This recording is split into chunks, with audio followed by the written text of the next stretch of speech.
The hell is going on with everybody? My people, good morning. Good morning. 8 a.m. on the dot. The hell is going on? I miss you guys. Thank you very much for being here. We are back. We are back. The grind begins. I mean, if you were waiting for me, you're gonna get sick of me. There's probably gonna be a lot of shows here between now and let's just call it the next 10 months or so. Thank you very much for being here. I appreciate you guys being a part of the show. I know I mentioned it yesterday. I was in El Segundo and I went to the JJ Redick and the Pelinka presser. So I mentioned that, you know what, let's not wait till Monday. Monday was going to be media day. Still will be. I'll be down there for media day, but I figured, let's get this show started. So we'll start it up today, Friday, September 26th. Hope everybody has had a really nice off season. I know I put up kind of some videos here and there or whatever the case is, but we are back to the Monday through Friday post-game show, cutting clips, the whole thing. So thank you very much for being here. Appreciate you guys hanging out. Appreciate some of your guys' patience during the offseason as well. I know I mentioned I just didn't want to force too many things until we could start getting back into some good topics, and we're back. We got some topics. We're ready to go. I got my cup of Joe, my cup of coffee. I would get people that would send me random messages and be like, "Hey, Slee, I'm having my cup of Joe in the morning. Where the hell are you?" But I'm back now and looking forward to I tell you guys this, 10th year covering the team. This is my 10th season covering the team. Back in the day when I started Lakers Talk, that was 2016. So this will be my 10th year covering the Los Angeles Lakers. So thank you very much for being here. Appreciate you guys being a part of the show. Let me give everyone just a quick rundown what we're going to do for the show today. And then once we do that, I'll take a look at some of the comments. I haven't looked at the comments yet. I'm not sure if the comments say, "Hey, Slee, really didn't miss you, buddy. Really didn't miss you." Or if they're nice and warm. I don't know. I'll wait and see. I don't have those open right now. Here's what we got going on for the day. Let's see if I do this right. Yep. Bam. Bam. Pelinka and Redick presser. I'll just kind of some highlights for me. A few of the different things that they were talking about that I found of interest. Granted, I will say this. Honestly, most of those pressers I can script them before they even happen. Nothing too crazy is going to come out. Actually, okay, maybe I'm lying here a little bit. There were a couple things that came out that I thought was, certainly going to be of interest. And certainly I think we'll have, an opportunity to talk about it. So we'll do Pelinka and Redick presser. Lakers extend JJ Redick. Kind of got to be honest with everybody. Where did that come from? Kind of have no idea where that came from. That came out of nowhere. We'll talk a little bit about it. Why did they extend him? And what's the purpose or the reason for doing that? We'll talk both sides of it. How much does that have to do with new ownership? Kind of walking in and saying, "Hey, let's establish a foundation here. We don't want to keep recycling coaches like the Lakers have done in the past." So we'll talk a little bit about JJ's extension, the LeBron conversation. Guys, listen. Let me just set everybody up now real quick. I hope this season is not dominated by LeBron and the final year of his contract, but I got a feeling that's just going to always be a conversation and a topic. It was hit on yesterday. I give Dave McMenamin some credit in this. I think he asked it during the exit interview, or no, maybe it was the Ayton signing. I forgot what it was. And then asked it again, kind of pushing on the whole, hey, this is the first time LeBron's going to be in his final season with the Lakers, and there's no real clarity of what's going to happen next. I saw something too, a scout or an NBA executive put out there on LeBron. The point I'm trying to make is this story ain't going anywhere. I hope it's not a distraction during the season. But how can you not think that that's not going to be a topic that kind of is there for most of the season? Starters. I'm not sitting here to try to tell you or predict to you about the starters. JJ Redick mentioned that he's not going to give anybody an idea of the starters, but I want to throw some ideas out there. I was doing a show with Trevor Lane. What's today? Friday. I think it was Wednesday night. I did a show with Trev, and he had kind of an interesting angle on the starters, a way to keep Austin Reeves there, but still have a little bit more of a defensive presence. So we'll talk a little bit. There's really four guys that you can talk about in regards to starters after Ayton, Luka, and LeBron. After that, there's four potential starters that fill in those final two spots. So we'll spend a little time on that. ESPN put out their top 100 players. Two of those players are on the Los Angeles Lakers that are ranked in the top 10. Lakers are the only team out there that have two players ranked in the top 10. We'll show you where Austin Reeves is. I would love at one point to say DeAndre Ayton's in the top 100. He's not. They're going to need him to be if they're going to try to have the type of season that they're going to have. I got some different NBA news that's out there, something on Walker Kessler, another story about Kawhi Leonard. Ain't looking good for Kawhi as far as some of those stories out there. And then we will do our weekend preview. So we got a lot to hit on today. We'll go as long as we need to go. Looking forward to doing the show and looking forward to just getting back with you guys on a regular basis in the morning. So I appreciate you guys hanging out. Thank you very much for being here. Let's take a look at some of the comments here before we get the show started. Let's see what we got here. Good morning, Laker fam. I hope you're back. Okay, thank you, brother. I appreciate it. Slee is back. All right, got a couple of those. Ocean Breeze, this is just kind of what he does. He comes in with these beautiful quotes. Your mind is a powerful thing. When you fill it with positive thoughts, your life will begin to change. Great stuff right there, and I appreciate you sharing that. All right, and then this one, Spurs 27-28 champs. Not a Lakers fan, but good to see you, Alan. Welcome back. Yeah, listen, I've always said this. I welcome any fans here. You could be a Laker fan, you could be an NBA fan. I don't care. Listen, I love hitting on the NBA, and that's going to be kind of this channel, right? The channel is going to be very heavy Los Angeles Lakers basketball, but I'm also going to be hitting a lot on the NBA. I enjoyed it, and it seems like the audience that's on here, it's very relevant. So that's what we're going to do. Okay, let's get the show started. Thank you again for hanging out. All right, let's start with the Pelinka and JJ Redick presser. By the way, this is going to be, you know how like training camp starts and there's a lot of mistakes that happen in the preseason and coaches are looking at each other like, what the hell is this player doing? That might be me for the first like 3 weeks. All right. I need to ease back into this. Pelinka and Redick presser. So why did they do a presser yesterday? This is not that uncommon. They did it last year as well. It's kind of when the season ends, they have their exit interviews before the season starts. Or their exit pressers before the season starts. They do this, I don't know, what do you want to call it, a preview of the season. And it's basically both of them, they're going to say what they need to say. All right. Rob Pelinka is going to say that they did exactly what they needed to do in the offseason, that they filled the holes that they needed to, which, by the way, I feel like they did.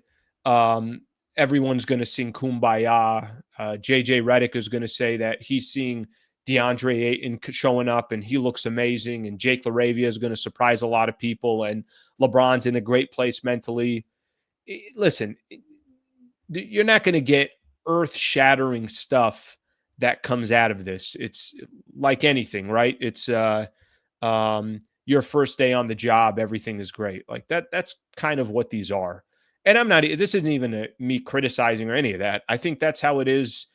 Every NBA team, every president of basketball operations, and everybody that's a head coach before the season starts, before media day starts, everybody's going to tell you how great it looks, how unbelievable the players look, and how excited they are for this upcoming season. That was no different yesterday. And again, I don't really expect anything different, but that's kind of the theme, and that's the reason why they did it. Now, come Monday we'll get a chance to listen to all the players. We'll get a chance to see Luka. We'll get a chance to see Luka kind of respond to what his offseason was like. LeBron, I'm sure, is going to get plenty of questions, and that conversation is going to come up and will take us down many different rabbit holes. Why Marcus Smart thought the Lakers is a perfect place. So I think Monday will be a little bit more interesting just because we're going to get player perspective. And then starting on Tuesday, they're going to actually start practicing. A week from today will be Lakers' first preseason game. So all yesterday was with Pelinka and JJ Redick. You want to call it a little bit of an appetizer. That's kind of what it was. It was an appetizer. And then eventually we're going to get to the actual basketball portion of this, which I'm certainly looking forward to. Arguably one of the things that jumped out on me, jumped on the page at least yesterday, it was kind of interesting, just kind of out of nowhere. The Lakers extended JJ Redick. And, I think it's interesting. I definitely think there's Laker fans out there that had a really, really strong opinion about JJ Redick before the playoffs, and then had a much different position and a much different stance on JJ Redick after the playoffs. One of the first things that we heard from Rob Pelinka yesterday was that the Lakers extended JJ Redick. And I'm kind of thinking to myself, when I heard that, I'm like, what's he talking about? What do you mean you extended him? He just came in last year. For those who don't remember, JJ Redick signed a 4-year deal with the Lakers last season. He's 1 year in. He's got 3 years left on his contract. My first reaction was, well, why? Why are you extending JJ Redick? I'm just kind of play this out for you guys, what was going on through my mind, and then, we'll go from there of what potentially some of the reasons were. But one of the big pieces of information yesterday was JJ Redick signs a new extension with the Lakers. And I saw something that Dave McMenamin put out this morning, or maybe put it out yesterday, that there's no details of the new deal, but that Shams says that it's a multi-year extension. So it's at least a 2-year extension, which means JJ Redick is getting paid for the Lakers for at least the next 5 years after the 1 year that he served with the Lakers last season. Why are they giving him an extension? What's kind of the purpose or the reason of that? If I want to play this out from let the man kind of prove his value and his worth, what I would say is 3 years is already plenty of years left on his contract. There's no need to extend him. Let this man kind of play out. All right, he had first year. Nobody should really argue about JJ Redick's first year, and they really shouldn't argue. And I know people want to complain about the playoffs, which I'm one of them. But, I mean, at the end of the day, go look at that Lakers roster. Go look at the trade they made for Luka. Just look at how many holes were in that roster last season. You don't have a big, you don't have enough size, you don't have enough defense, you don't have enough rebounding. You're just not going to win in the playoffs, period. Even though a lot of us probably thought that Lakers were going to beat the Minnesota Timberwolves. Every expert, I mean, what was it? I forget. I'm forgetting off the top of my head. It might have been ESPN, but all 10 experts picked the Lakers over the Minnesota Timberwolves 5 games, 6 games, something along those lines. And obviously it didn't happen. But I don't blame JJ Redick solely for the loss in the playoffs. But I'll go back to this. I'm a little confused on the extension. And I guess my confusion on the extension is just simply he already had 3 years left under his belt. Why don't you just see how the next 2 years go? And then you can make a determination of, hey, this guy is doing exactly what we asked from him. This guy is clearly going to be the next head coach for the Los Angeles Lakers for years to come. Hey, this is the next, I don't know, you put whatever, you don't want to compare him to a Pat Riley or an Eric Spoelstra. Why would you even do that? These are all-time greats or are some of the best that have represented the NBA over the years. Let's not put that type of pressure on him, but you can clearly see in the next couple of years, you're going to have a great idea of whether JJ Redick should be the head coach of the Lakers for an extension. The only thing that I could think of why the Lakers are already acting 1 year into JJ Redick's career with the Los Angeles Lakers and saying, let's give this man an extension, whatever it is, a 2-year deal, a 3-year deal. I have no idea. There's a couple different angles that I could look at to try to, I guess, make a case for the Lakers of why they felt like we got to do this and we got to do this right now. One thing I would say is we don't need to see anymore. The Lakers front office could simply have just said to themselves, we got our guy. We got our guy. The guy is committed to the job. He's almost psychotic when it comes to the work ethic. all he thinks about is basketball. He breathes, lives, and dies NBA basketball and Lakers basketball. He's super young. We don't even want the thought process of JJ Redick to have different teams out there that are saying, hey, how many more years does JJ Redick have on his contract? Okay, cool. Why don't we circle trying to garner interest of JJ Redick if he wants to come coach our team, where maybe Lakers was his first stop, but then the second stop's going to be somewhere else, and he's going to be much more educated and much more experienced by just having a couple years under his belt. It could just be as simple as we got our guy, where maybe they didn't feel that with some of these other coaches. Maybe they didn't think that, the way the Lakers have treated coaches since, you want to say maybe Byron Scott. Just think about how many different coaches they've recycled over the years. I'm certainly missing somebody, but Byron Scott, Luke Walton, Frank Vogel. I kind of go down the list here of Darvin Ham. In a very short window, the Lakers have recycled coaches. In my opinion, it's been a really bad look for the Lakers organization that they can't identify the right coach, or they're not giving the right coach the proper amount of time, or they're not giving the right roster to a championship head coach or a head coach out there. So maybe that has something to do with it as well. Lakers are trying to establish, like, that's it. We don't want to deal with this headache anymore. We're giving JJ Redick an extension, and that's our coach for the next handful of years. I still think with 3 years left on his contract, you didn't have to do it now. Maybe you waited another year to then decide, we got our guy, let's give him an extension. You could have waited 2 more years and then decided in the final year of his contract, let's go ahead and make this happen. But there's got to be a reason of why the Lakers did it. I did think it was a little bit of a surprise yesterday, just not something that I was expecting. I didn't expect to walk into that presser and a coach that's been a head coach for 1 year is already getting an extension. So that part I was a little thrown off by. And I got some quotes here that I do want to read because I think it will tell a little bit of Pelinka's perspective and it will tell a little bit of JJ Redick's perspective. The only other thing that I could think of as well, did new ownership just come in and just say, listen, I can't go pay I got a certain amount of dollars that I can spend when it comes to my roster and the salary cap.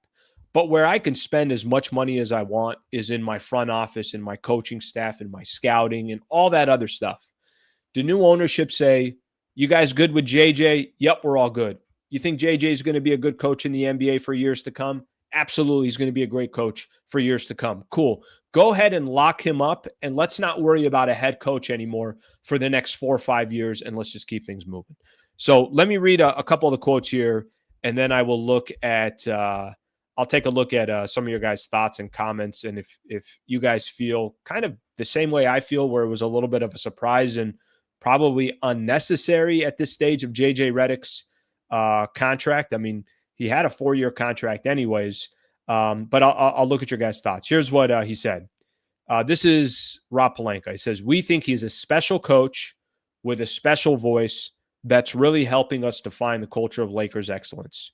We just want to make a clear statement that this is what we believe in, what we're going to lean into, and what our players are going to mold into as we continue to develop the identity. I think having long-term planning is helpful as we build this team and go forward. Pelinka also said, Redick's extension was one of the finishing touches on what Pelinka called an intentional and productive offseason. I will say this as well. Could some of this also be tied to Luka? Could Luka be saying, yeah, I'm good with JJ? I mean, the longer you have JJ here, the more comfortable I'm going to be here. Could it just be as simple as that? Could there have been a side conversation that Pelinka's having with Luka Doncic and also with his agent and just saying, what did you think of JJ Redick in the time that you had with him? Yep, this is the guy. I've been coached by many different, players in my career internationally here in the NBA, had Jason Kidd. Yep, I got no question about it. JJ Redick is the right guy for this team, and he's the right guy for me. Listen, if that was the case, obviously that has a lot of influence as well. I'm going to read one thing JJ Redick said. Let me see here. This one is on, I'll have to find it. Give me 2 seconds to find it. But I want JJ Redick's response as well, because Redick had something to the extent of basically, don't think I don't realize how big of a deal this is, basically for himself, that they're already committing to the Lakers, or they're already committing to him. Here's what he said. He said, "It's not lost on me, this sort of rarity of a first-time head coach getting an extension. I recognize how fortunate I am to be in an organization that supports me in that way." So maybe even for JJ Redick, he's a little surprised that he got that extension 1 year into his coaching career. All right, let's take a look at some of the comments here. Let's read what people got to say, and then we can go from there. Let's see. John Ferris. John, what's up, brother? John, good to see you. Thank you for being here. "I am so mystified by this. He had 3 years and gets an extension. Makes absolutely no sense. Let him prove himself. Lakers mismanagement, a bad business decision." Okay. Yep. Again, this for me, if I'm looking at this in a couple different directions, and again, let me say this, because I don't want to be coming off that I don't think JJ Redick is going to have success in the NBA. I thought JJ Redick was very, very good in his first year as the head coach of the Lakers. He said something yesterday that I think Mike Trudell had asked the question, how do you reflect on your first season? The last time we really got a chance to talk about JJ Redick, or talk to JJ Redick, was right after the season ends. You don't really have an opportunity to reflect. What are things you liked? What are things you disliked? Where do you think you're going from here? Whatever the case is, right? He said something that one of the things that he feels like he's going to learn from is kind of churning on and off that button. He might be a certain way when the game starts. He doesn't have to be that same way post-game, or that same way pre-game. If you're going to run a marathon, you don't have to sprint the entire way. Kind of pace yourself. I do think JJ Redick's a good coach, but I think I do fall with John on this one. What's the extension for? For what? You got plenty of time. Let's just say, hypothetically, Lakers have a down year. And let's say some of that has to do with coaching. Let's just say that it's not going as planned. And some of that blame is on JJ Redick. Well, now you're basically guaranteed to have JJ Redick for 5 years under contract. Look, maybe money doesn't mean anything, and the new ownership group's like, yeah, that doesn't mean these pennies on the dollar of what we're paying this guy. But that part's a little bit different. All right, let's see what we got here. Let me look at a couple more. JJ received an extension to show stability. I think there's something to that. I think there's a little bit of, we have our guy established as our head coach. He's not going anywhere. And we don't have to worry. But can I be honest with you? 3 years on a contract as a head coach, isn't that sort of stability? I got to get a sip of coffee. Let me get a sip of coffee in there. Isn't that already stability? I think there definitely is already stability based off of that. Extension to match Luka contract. I don't think it is, Craig, because I think what is he? He's got 4 years. No, you could say maybe probably close to that. Maybe give or take a year, something along those lines. All right, let me read a couple more of these, and then we'll move on to another topic. Does anybody remember if Vogel or Luke Walton stayed longer? I want to say Luke, even though Vogel won the ring in 2020. I think one of the worst looks from the Lakers is how many coaches they've recycled over the years. So I don't think that's been all that great of a look. All right, let's keep looking here. Redick may have a little leverage right now. Again, 3 years I thought was plenty of time, and I still think has leverage, because there's also a Lakers team that doesn't want to keep recycling coaches. If we were trying to build a culture, it's great to keep the head of the organization as stable as possible. Staff isn't capped, so new ownership won't mind. Maybe pennies on the dollar. What are we paying this guy? $8 million a year? Yeah, sure. That's no problem at all. They're printing money over there. Coaches can step down anytime. 3 years in the NBA short. If Redick gets offered a big contract, I actually, I'll keep this one up here for a quick second. I think he's all in on the coaching thing. I think he can always be, it almost, when you're this young of a head coach and you're just getting a taste of it and there's the competition factor of it, and don't get me wrong, it's probably a grind. This guy can coach in the NBA for 20 years, 15 years, and then go do TV and get paid unbelievable amount of money. So I don't think he's going anywhere. I don't think that kind of comes into play. Okay, let's keep things moving here. I got, by the way, I appreciate you guys getting the comments in. Thank you for being here. I see a lot of people here saying, welcome back, Slee.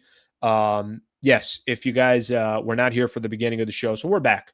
So starting on Monday, we'll be back doing our regular show at 8 a.m. Something to keep in mind on Monday, I'll do the show at 8 a.m., and then I'll take off and go to Media Day. I think Media Day starts at 11:30, I want to say, out in El Segundo. So we'll do the show, and then I'll head out and get ready for Media Day there. But yeah, we're back 8 a.m. now, and we'll continue to obviously do the show kind of similar as we did to last season.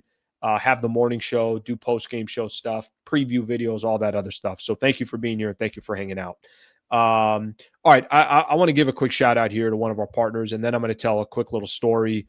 Shout out to, make sure I got the right one on here. Shout out to Brad Wallace and the Wallace firm. This is really cool. Part of the thing, and I've been working on some things in the off season, and hopefully I got some stuff to share with you guys here over the next couple of weeks. But one of the things I was working on was Brad Wallace and the Wallace firm. And, what does he think of the partnership? How does he like this connection with his business and the business that I'm trying to run here? Well, I'll tell you how he likes it.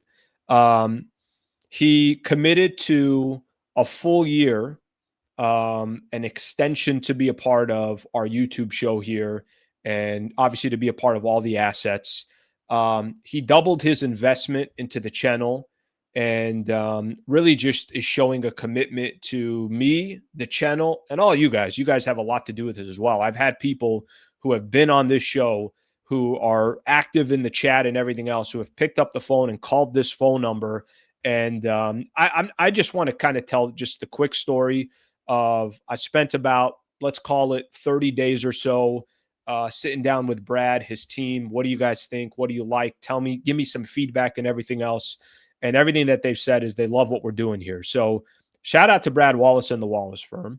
Shout out to them extending for another year on this channel. Shout out to them to literally doubling their investment on the channel to be a part of it. They love the growth. They love the association, and they love how it could be a little bit unique of a marketing campaign rather than maybe your typical campaign. So thank you to Brad Wallace. Thank you to the Wallace firm.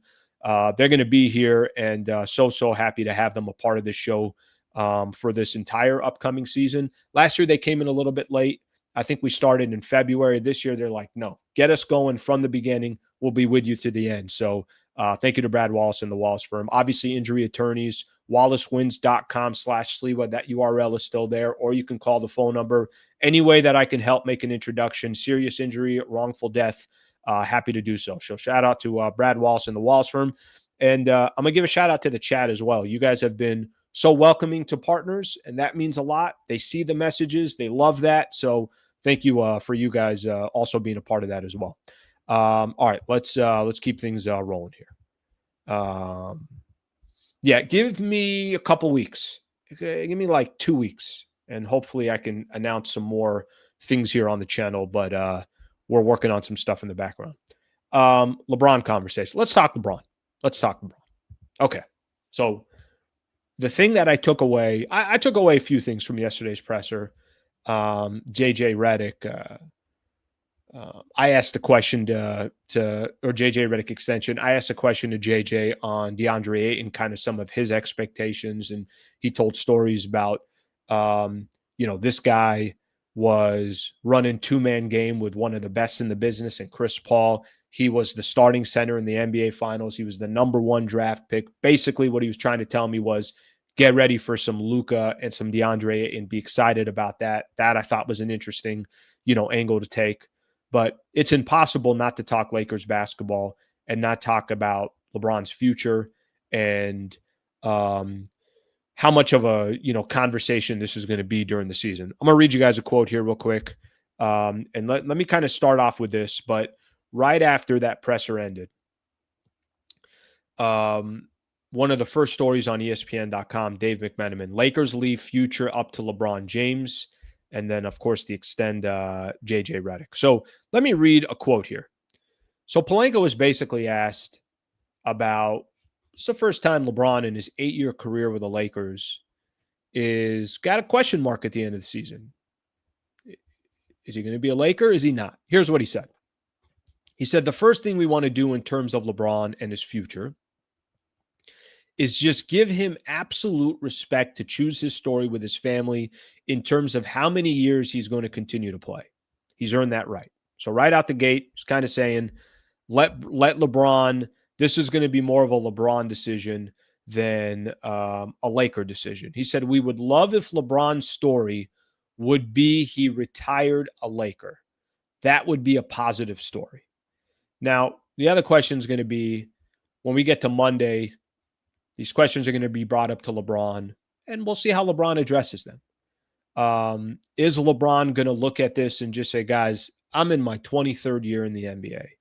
I never thought in my life that going into the 23rd season, into my 23rd year in the NBA, that I'm still basically averaging 24, 8, and 8, that I'm still a top 10 player in the NBA, which he is.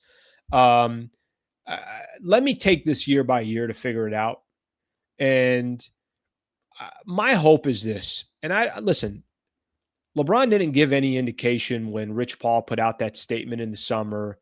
He didn't give any indication as if, guys, look, I'm representing one jersey the rest of my career. It's going to be the Lakers.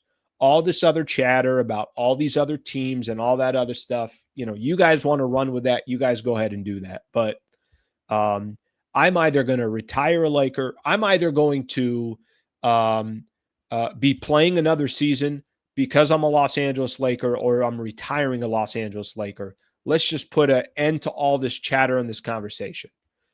Problem is that's not LeBron's style. It's not LeBron's style.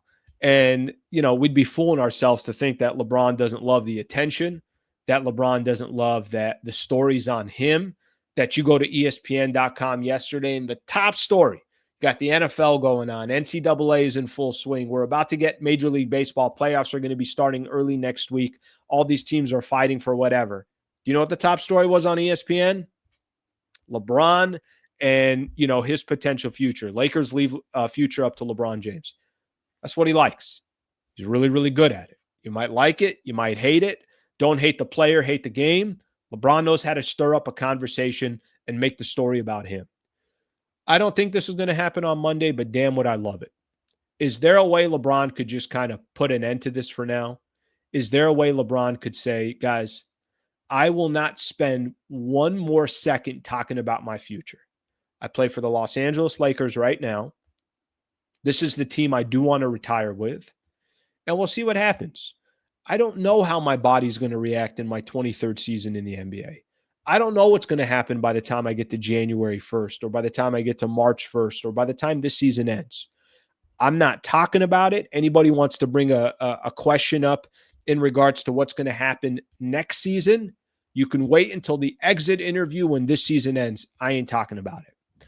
At least what I think that would provide is it would take us off the topic of, is LeBron happy? Is LeBron upset?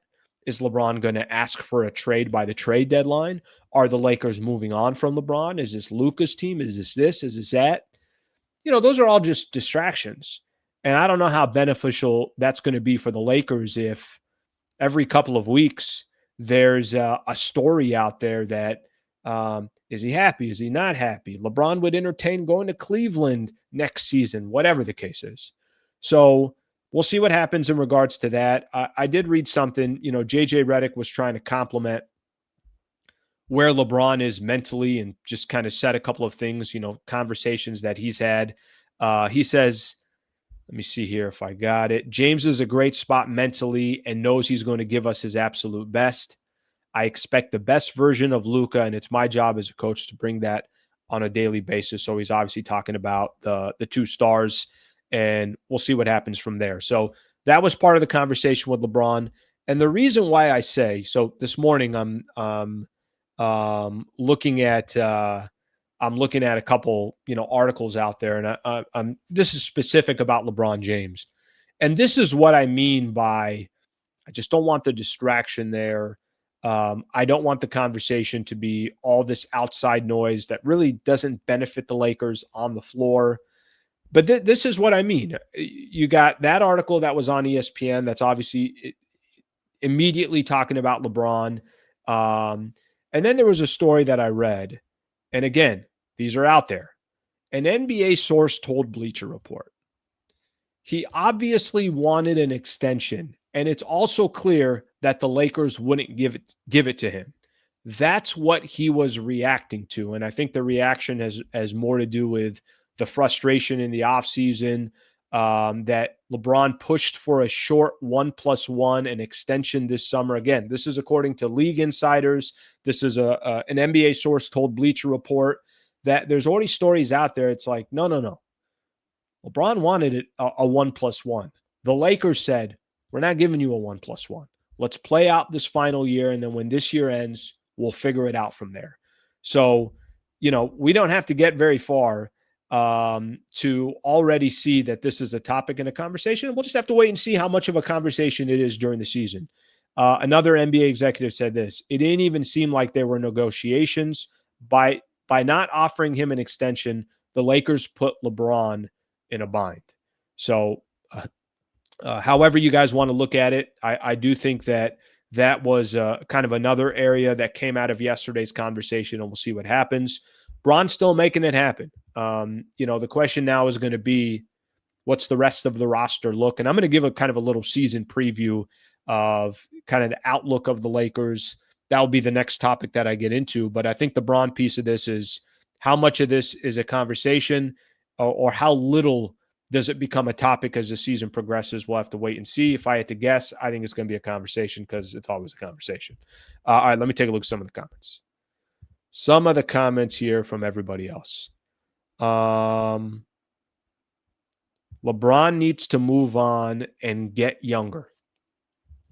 I don't think LeBron can get younger, but I do understand what you're saying, that the Lakers need to get younger.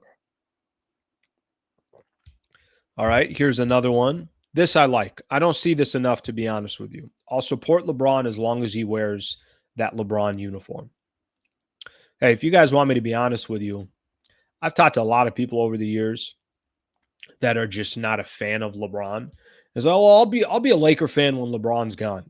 Listen, I don't understand that angle. That one doesn't kind of jive with me. But I do think at the end of the day, I do think there's a little bit of, there are people that feel that way. There are some people that say to themselves, yeah, I'm not a LeBron fan. I don't like this, or I don't like his view on politics, or whatever the case is. So I'm not going to be a fan of LeBron. That's not how I look at sports. I don't look at any of these guys other than athletes. What do they bring to the table? Do I enjoy watching them play? Are they helping my team win or lose, or whatever the case is? Okay, let's take a look at a couple more of these. Let's see. Just want to see if I get any more on specifically on the LeBron piece. Probably for another 50 mil too. Yeah, listen. There are perfect world scenarios, and I don't know if the Lakers were able to go make this blockbuster trade this summer with LeBron, then just say, okay, as long as we're competing for a championship, I don't care. Well, I'll make a lot less money or not. We'll have to wait and see.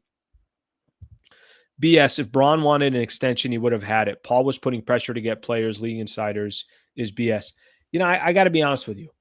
I don't know about that. I think if there was ever a time, you need a perfect storm in order to get LeBron, in order to tell LeBron, this is going to be the first time that we're going to tell LeBron, we're not giving you that extension. We're not giving you a 1+1. If there's ever a time that the Lakers front office would say, hold up, brother, we appreciate everything you've done here. We know you're about to play your 8th season with the Los Angeles Lakers. We know that you're one of the greatest to ever play the game, but we're not comfortable giving you a 1+1. We need to grab the wheel. LeBron's entire career, he's driving. His entire career, and for the first time in LeBron's career, somebody else grabbed the wheels. And listen, Lakers have they got some positioning on this. If they didn't trade for Luka Doncic, maybe there is LeBron, as long as you want to stay here, stay here. They already got their next superstar. I mean, their next superstar. Expectations for Luka this year is you better be competing with Jokic, Shea, and Giannis for an MVP. That's just the truth. That's not a shock to say. That's not like an unrealistic expectation. We're talking about Luka. They got their superstar. I think they are thinking about how do we build around our next superstar. I don't think it's a stretch at all to think that the Lakers front office said to themselves, let's pump the brakes for a second. We don't want to give you that 1+1. Let's play out this year and let's see what happens. For all we know, the new ownership could have come in and said, listen, we got to make decisions that also are in the best interests of Luka. Now, is in the best interest of Luka signing LeBron to another extension after this year or another one-year contract? They'll make that decision, I think, in the offseason. But I don't think this was if he wanted an extension, he would have got it. In every other year of LeBron's career, I would agree with you. I think this one, I think there's some hesitation. Guys, he's going to be 41 in December. He's going to be in his 23rd year in the NBA. It's okay to have some pause and hesitation if that's what the organization did. All right, let's see what else we got here. Let's see. Read a couple of those. More than an hour each day, maybe. Okay, relax, everybody. Jesus.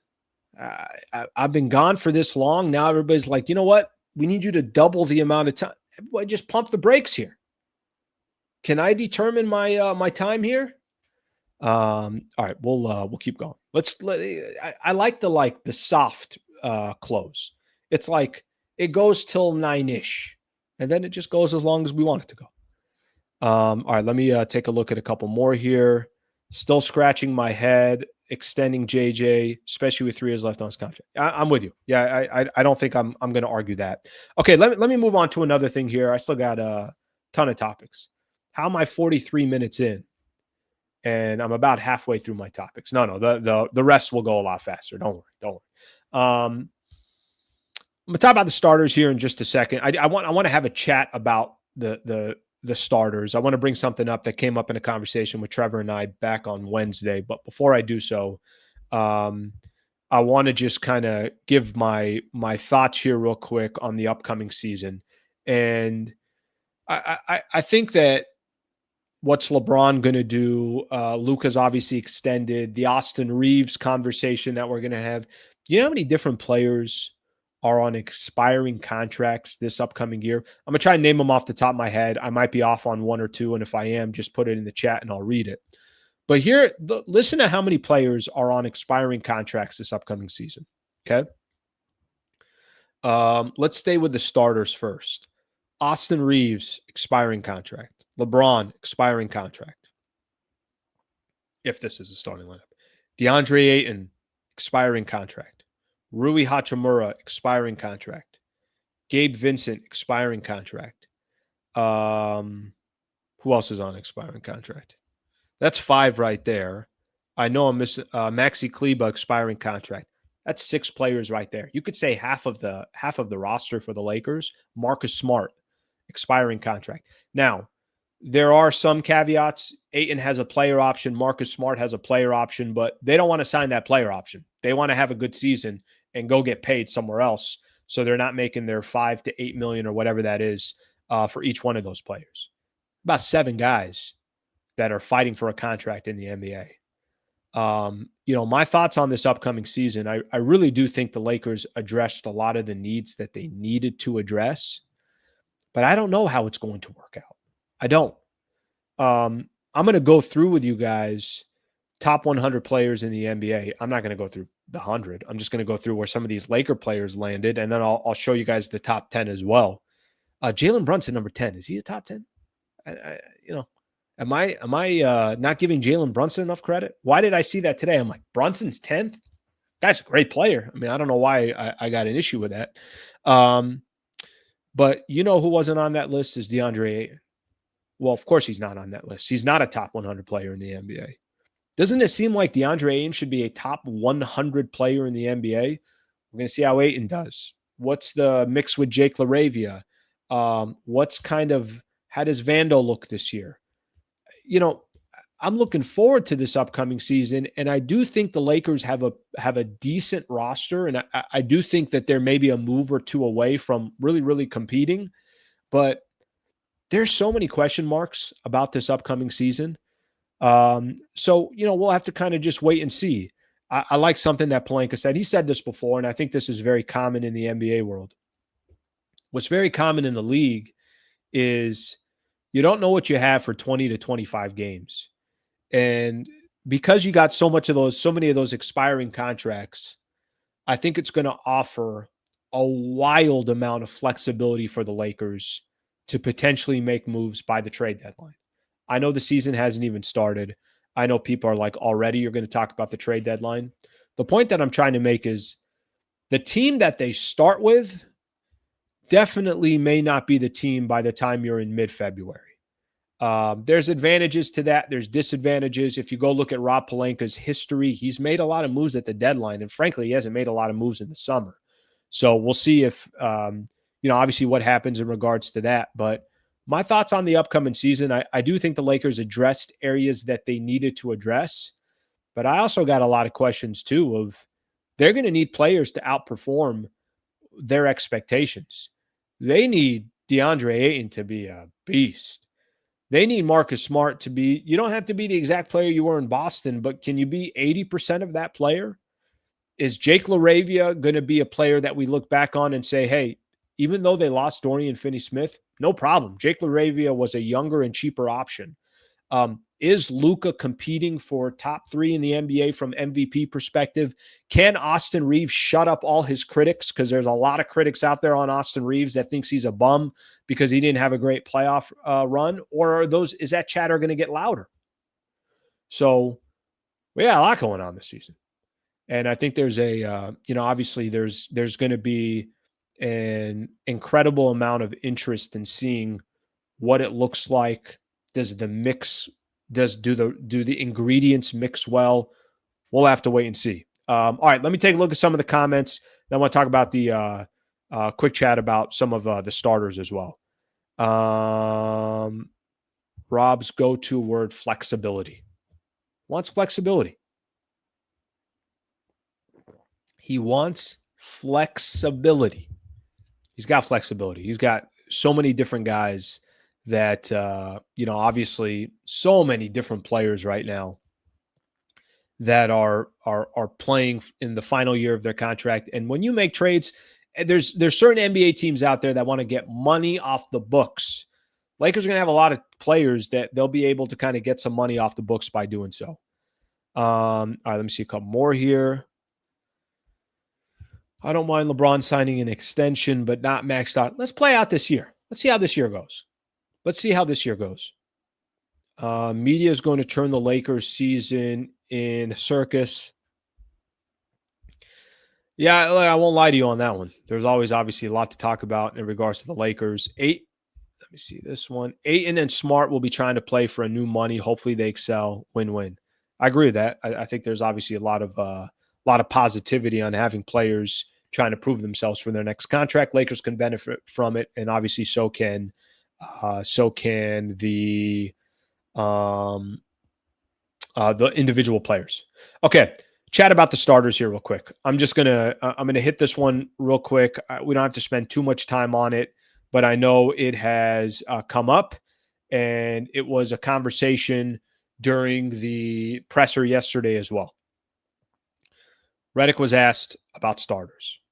He says, it's not important to me. It's not that important to me. I haven't spent a ton of time thinking about it. We certainly have a number of players, 7 or 8 starter level players in the NBA. I do know this. I did say that last year, and that starting lineup started 8 games together to start the season, and we started 24 lineups throughout the year. What he's saying is, before the season started last year, he already had his starting lineup. Guys, this is who I got starting this season. He doesn't want to do that this year. And his point was, even though he announced the starters, they ended up with 24 different starting lineups in an 82-game schedule. So nothing was consistent anyways. Injuries, guys are out, trades happened. Obviously, a lot of things went into that. Last thing he says, not going to spend too much time banging my head against the wall on that before we have a practice. Okay, so with that being said, I'm going to throw out one scenario that happened. I'm having a conversation with Trevor Lane. If you guys want to give, who you think should be in the starting lineup, feel free to do so. That's fine. I know we're really early into this. This is going to be something that it's going to be a fluid conversation. Let's just put it that way. The biggest issue people have with the Lakers starting lineup is, how can you have Austin Reeves and Luka Doncic in your backcourt?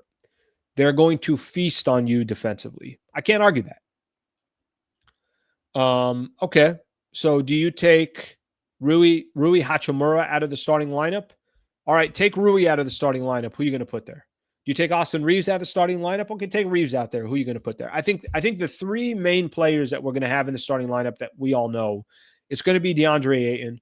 It's going to be LeBron James. It's going to be Luka Doncic. I think it's also going to be Austin Reeves, but we'll hold that conversation for a quick second.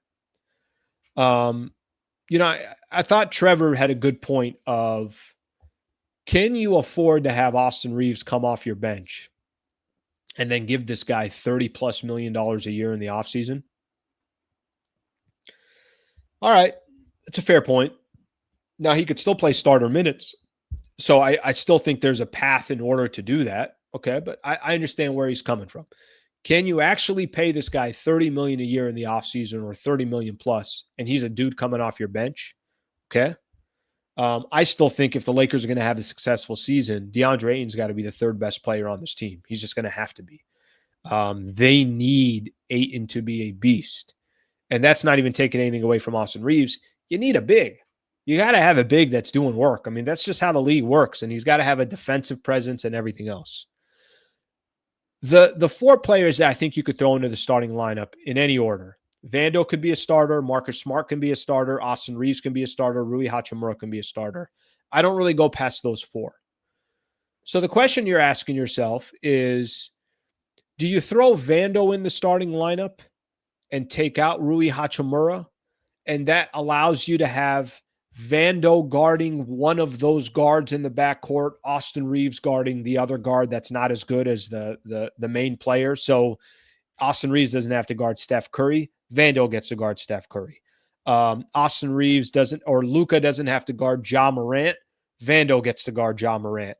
And Luka's going to probably go guard one of those wings, right? Luka's a big player. He can hang with some of those wings. What Austin Reeves and Luka, where they're going to have issues, is explosive point guards. Okay, that's an option. Actually, I don't think that's a bad idea.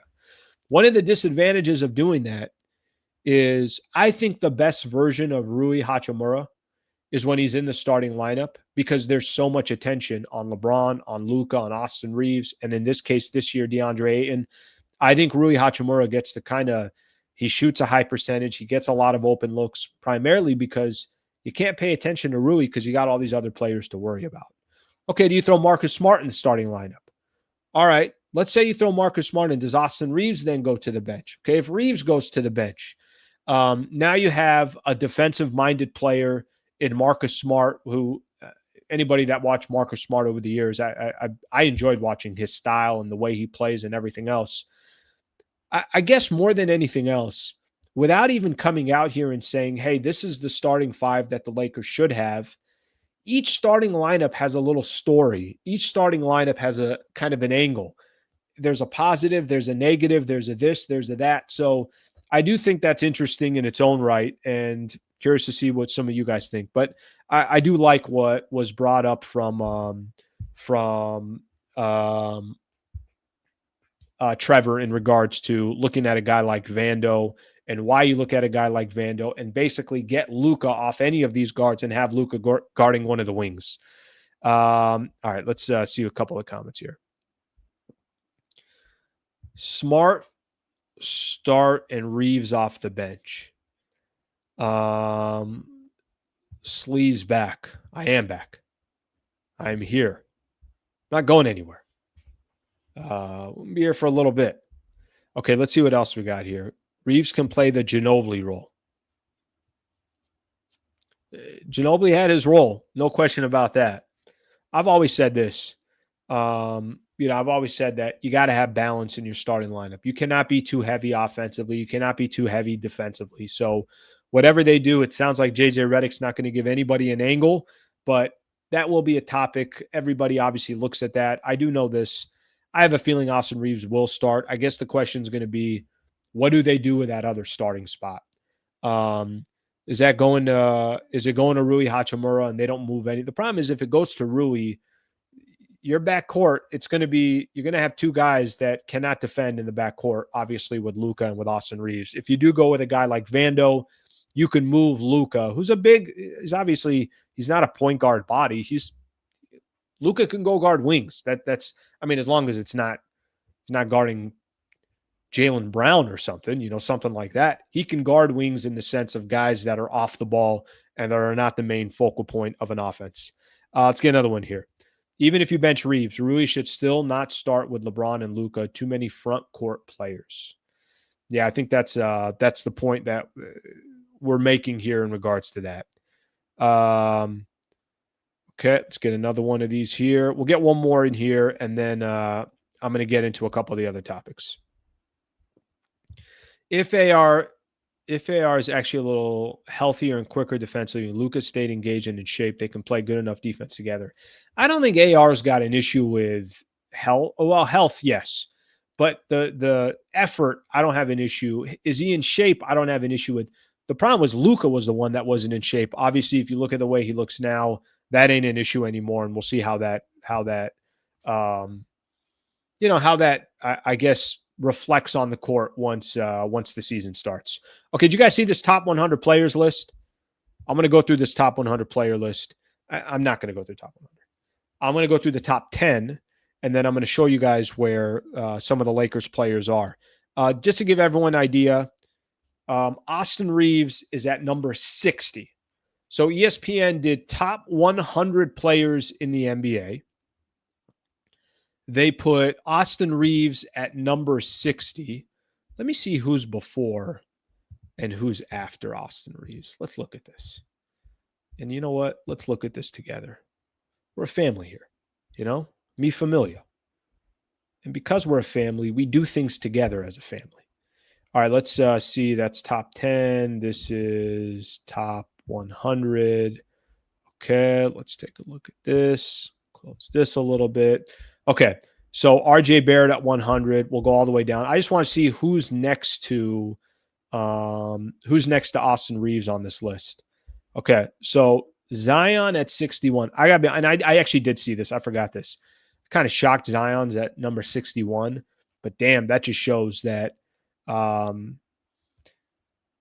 that this player has not ended up being nearly the player. A lot of it just being the guy's not on the court. But they got Zion at 61. Austin Reeves was 72 last year, is number 60 this year. So we'll see, obviously, big year for Austin Reeves. Turned down that 4-year, $89 million potential extension. He's trying to get paid this offseason.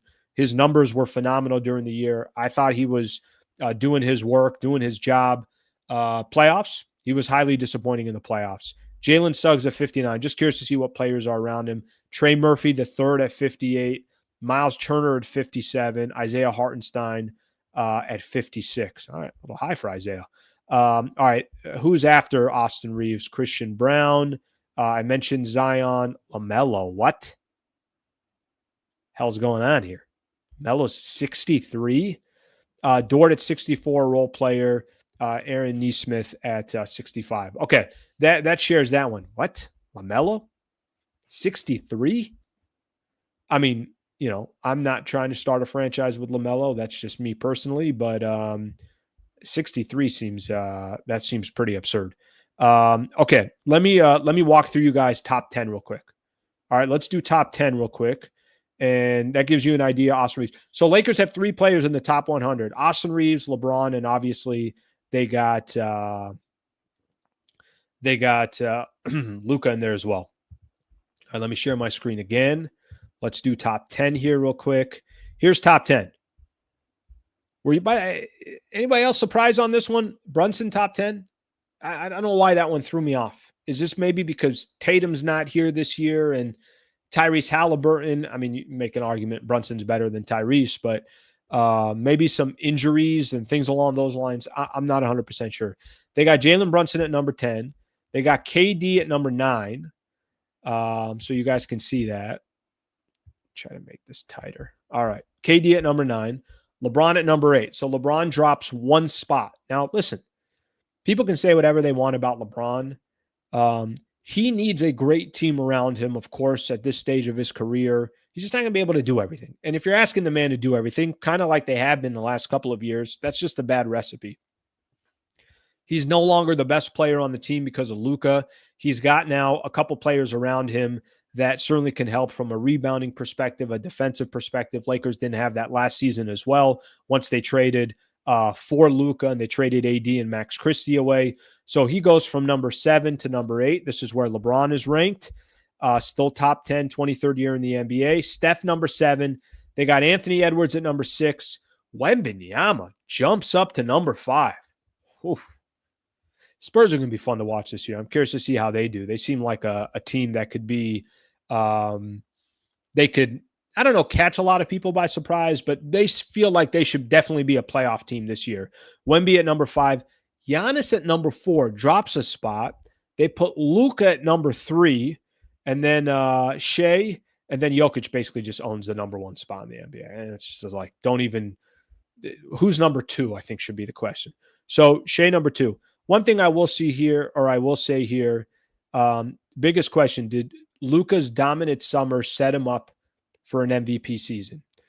Doesn't it feel like with Luka, like this is going to be his year to really, really genuinely have that conversation about, you're getting towards March and you're talking about, okay, Luka's going to be getting a lot of MVP votes. It's up to Luka, Joker, and Shai Gilgeous-Alexander who's going to win the MVP. I mean, it just feels like if there's a season for Luka to win an MVP or at least be in that top 2 in the league, feels like it would be this year. We'll see what eventually happens, but that's the top 100 that's out there. That's obviously, like I was mentioning, from that perspective of just looking at some of the top 100 players. 3 of them are on the Los Angeles Lakers. And 2 of the top 10 players in the NBA are the Lakers. If you guys saw the list, Jalen Brunson, KD, all this, Lakers are the only team to have 2 players in the top 10. Now, it also kind of shows that in today's NBA to win a championship, you don't need 2 of the top 10 players in the NBA. You need balance. The Thunder got tremendous balance. The Denver Nuggets, I think, got a lot better. They got tremendous balance. The Knicks got a lot of good players. So it's not about being top heavy. It really is about having the right roster. And, obviously for the Lakers, we'll see if some of these other players can step up. But 2 of the top 10 players in the NBA on the Lakers, LeBron at number 8, and then Luka at number 3. All right, let's see what else we have here. I got a couple things on the NBA, and then I'm going to do a quick little weekend preview, and then we're going to get the hell out of here, okay? Hopefully I wasn't too rusty today. You guys ever don't play basketball anymore. I played basketball my entire life. And then COVID. After COVID, they started closing all the gyms and everything else. Remember you go out to a park outdoor, and they would have a cover on the rim? I'm like, well, I'm outside. Let me just get a couple shots in. So I stopped playing. But you guys remember, you don't go play basketball for a while. And then you get to the gym and you start shooting around. And it's like, the hell happened to my jumper? It's kind of me right now. A little rusty. kind of get through it here a little bit. We'll be back to tip-top shape by the time March 1st rolls around. I think I should be back in shape. Okay. That's a concern if it takes me that long. Couple things on the NBA that I wrote down here that I'm just going to walk through with you guys real quick. Saw this story today. This whole Kawhi Leonard thing, not a good look for Kawhi. My San Diego State alum, not a good look for Kawhi. There's an article this morning in Sports Illustrated, or maybe it was yesterday. Kawhi Leonard's request for Lakers ownership stake resurfaces amid Clippers scandal. Let me read this for you guys here real quick. We know the story, the report Pablo Torre put out there, that the question is, did the Clippers try to circumvent the salary cap? He had an endorsement deal with that company, Aspiration. Clippers owner Steve Ballmer also had ties to that company as well. The report that's out there, find the exact quote here. Per The Athletic, Leonard was not only requesting a max deal from the Lakers, but unlimited access to a private plane, a house, guaranteed off-court money from endorsement deals, and part ownership of the Lakers.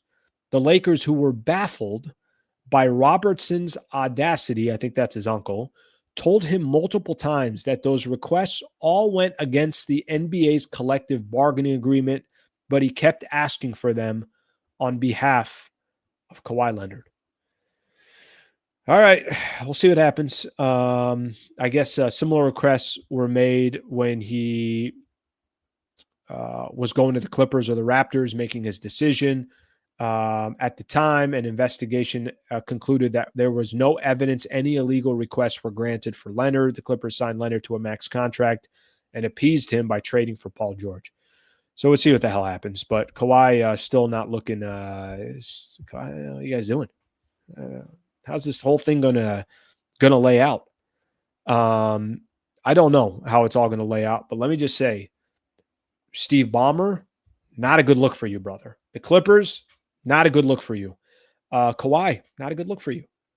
We'll see how it all, at the end of the day, they're going to have to prove all this, and we'll see what eventually happens. The NBA is going to do their investigation, and maybe nothing happens. Maybe the NBA says, look, we don't have enough information, and we can't do anything about this. But I will say, if they're found to circumvent, I did a video, whatever it was, a week ago, 2 weeks ago, whenever it was, if they do find a way to circumvent, if that's what they were trying to do and they were paying Kawhi and this was their way of, all right, we reached our max in the salary cap, but we're going to pay you through this other channel, there better be a very, very hefty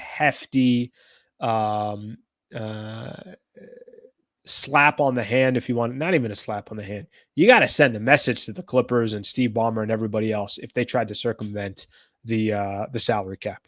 Okay, another couple other NBA stories. Two quick ones here real quick.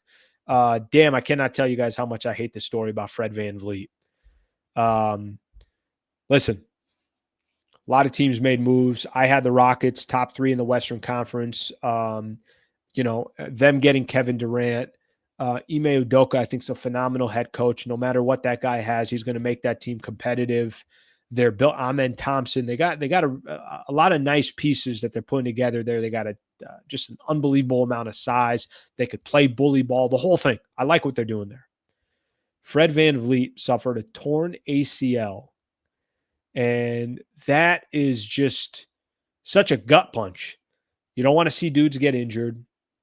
And I feel bad for them because I think they are building a really good team. I think they've put themselves in a great position to make some noise this upcoming year. And that's just very, very unfortunate news. Fred VanVleet's an easy guy to like as well. When he was in Toronto, his story, how he came through the G League, ended up winning an NBA championship, has bet on himself and made a lot of money in the league. And I don't know, I just like his style. He's kind of a no-nonsense type of player. So hate to see that injury. Fred VanVleet, most likely out for the season. Last NBA story that I got for everybody, I'm going to lob in here. Walker Kessler, Jazz reportedly not expected to agree to a contract, will be a restricted free agent in 2026. Immediately you started seeing that, and people are like, Lakers are going to go make a trade for him. He's 24 years old. 5 year. He's going to make about $5 million, $4.9 million on the final year of his rookie contract before he hits restricted free agency in 2026. For all those that got their eyes set on Walker Kessler, I was reading a report today that the asking price for Walker Kessler, if the Lakers were going to go make a move on him, would be Austin Reeves and multiple first-round picks. I just got this feeling Walker Kessler is going to be this player that is associated with the Lakers and never ends up being a Laker. Miles Turner was associated with the Lakers for 6-7 years, never became a Laker. I just find it really difficult to believe that a player like this who's so young and is kind of a force defensively. It's just a perfect player to have in the middle. I know he's not much of an offensive player, but can still kind of rack up his stats and everything else. Why would they trade him?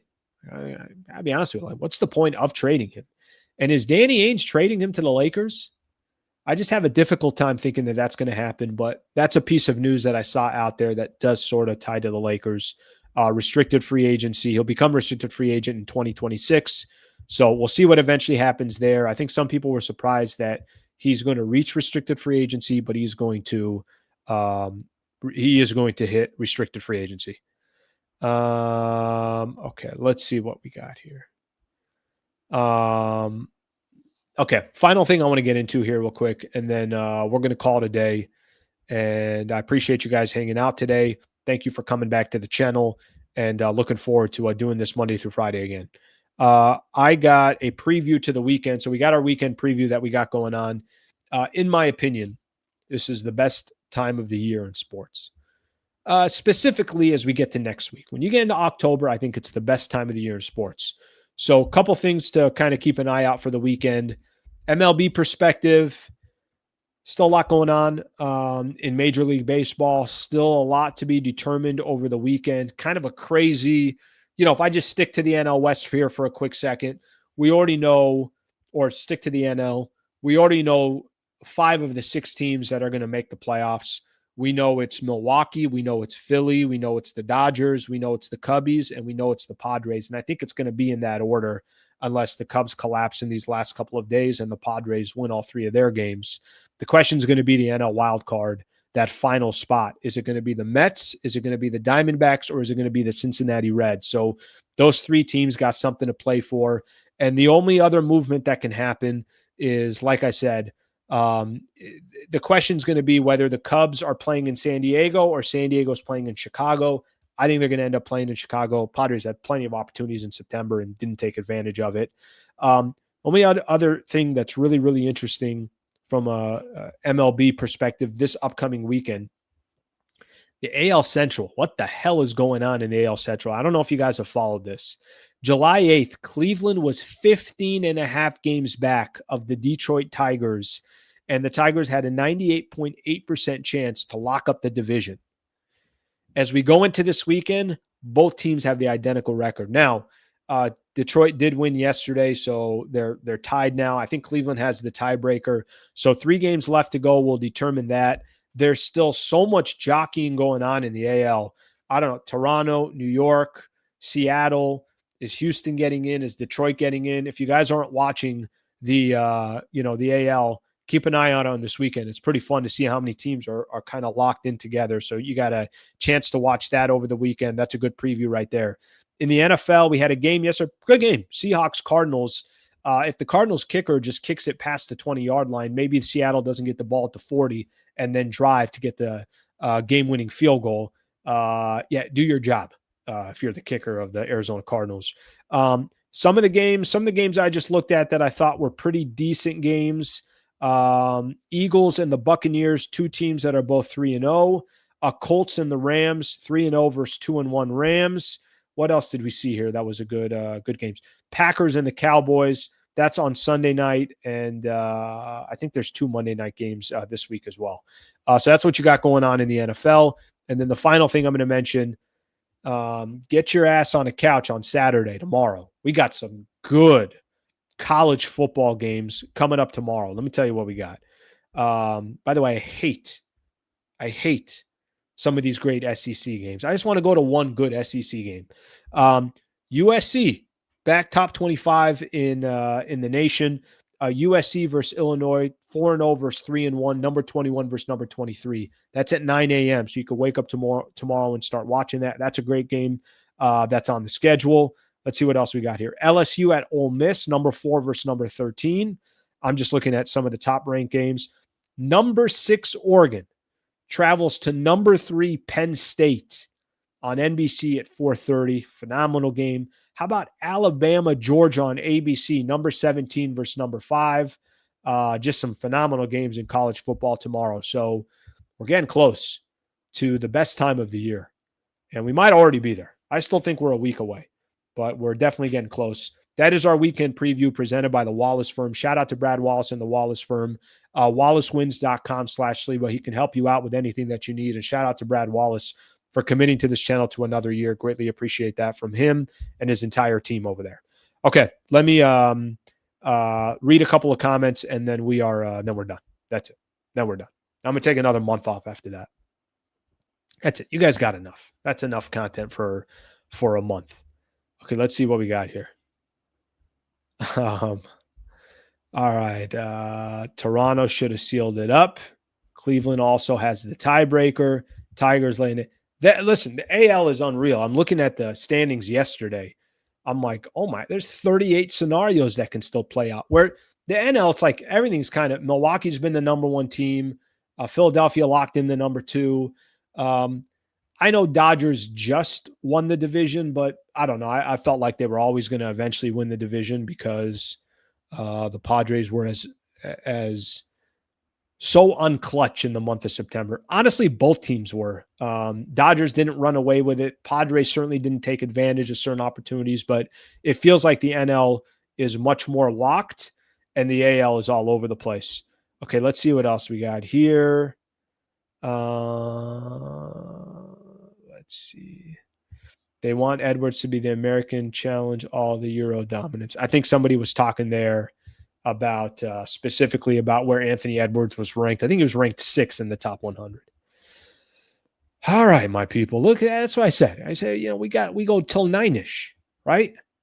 We say 9, but we'll just go whenever we're done. Great show today. Really enjoyed coming back and getting back on here. That's it. We're back Monday through Friday now. I'll be on this Monday starting at 8 a.m. again. And then I'll go to media day after that. And then we'll start getting some good content in here. And a week from today, we're going to get some Lakers basketball. So we'll be able to kind of start reacting to things. So thank you for being here. Appreciate it. Do me a favor if you guys don't mind. Please subscribe to the channel. Would greatly appreciate that. Shout out to all the members. Man, members that just are, hey, Slee, want to support the channel means the world to me. So thank you very much for doing so. Hope you guys have a great rest of your Friday. Enjoy the sports weekend. You got a lot of good stuff. Don't get up tomorrow. Watch all those college football games. That's my message to everybody here. Some good college football games tomorrow. Thank you, everybody. Have a great rest of your Friday. And I will see you guys on Monday morning at 8 a.m. Don't be late, okay? Don't be freaking late. See you guys. Have a good weekend.